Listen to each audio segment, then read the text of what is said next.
My Heart Will Go On, All By Myself, pour que tu m'aimes encore. Ces tubes sont connus de tous et sont une fois de plus à l'honneur ce mercredi 7 septembre dans l'émission Les 20 chansons de Céline Dion préférées des Français diffusée sur W9.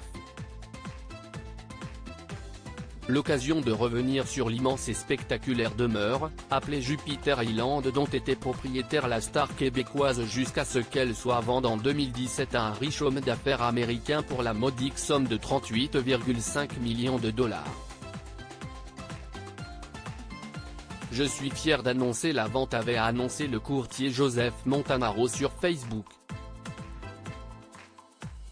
Elle devait initialement se vendre pour la somme 72,5 millions de dollars, mais le prix a considérablement baissé au fil des années jusqu'à ce que la star ne décide d'accélérer les choses avec la mort de son chéri René Angélil en 2016, avec qui elle avait acheté cette propriété en 2010, ils sont ensemble les parents de René Charles, Nelson et Eddie.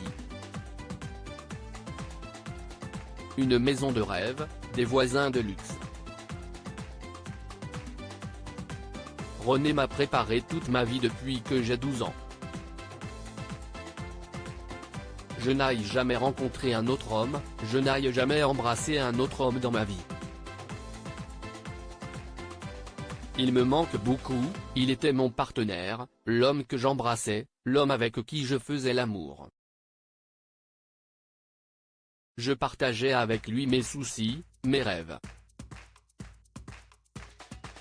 J'étais là pour René, je suis toujours là pour lui, confiait-elle il y a quelques années à son sujet pour The Sun.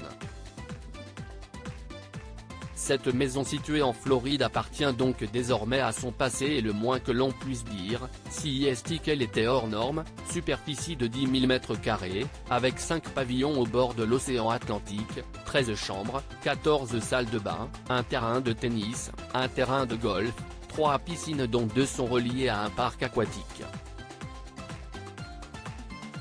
Cette propriété de 22 hectares à Jupiter Island au nord de Miami a de quoi en faire saliver plus d'un. D'après Capital, les immenses sportifs que sont Michael Jordan et Tiger Woods habiteraient dans le coin. À noter que la vente de ce bien faisait suite à celle de son manoir de Laval au Canada pour 7 millions d'euros, bien loin des 21 millions exigés au départ.